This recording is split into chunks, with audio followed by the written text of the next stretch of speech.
आपण बघत आहात आवाज कसमादेचा।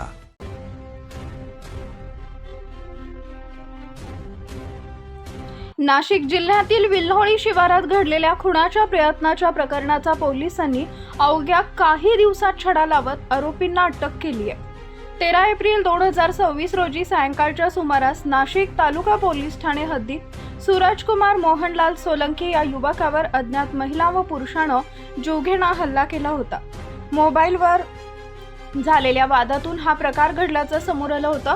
आरोपींनी लोखंडी कोयता आणि दगडाच्या सहाय्याने सोलंकी यांच्या हातावर, मानेवर आणि डोक्यावर गंभीर वार करत त्यांना ठार मारण्याचा प्रयत्न केला होता। या घटनेनंतर आरोपी फरार झाले होते। मात्र प्रकरणाचं गांभीर्य ओळखून नाशिक ग्रामीण पोलिसांनी तात्काळ तपासाची चक्र फिरवली।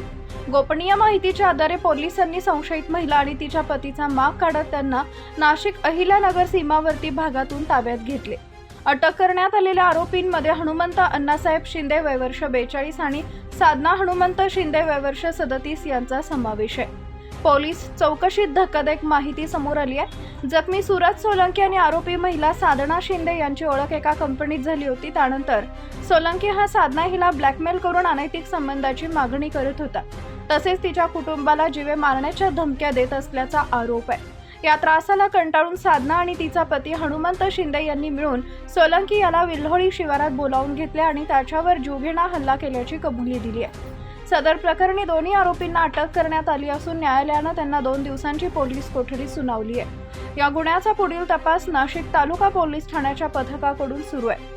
या कारवाईसाठी नाशिक ग्रामीण पोलीस अधीक्षक बाळासाहेब पाटील, अप्पर पोलीस अधीक्षक आदित्य मिरखेलकर आणि उपविभागीय पोलीस अधिकारी वासुदेव देसले यांच्या मार्गदर्शनाखाली स्थानिक गुन्हे शाखा आणि नाशिक तालुका पोलिसांनी संयुक्तरित्या कामगिरी बजावली आहे।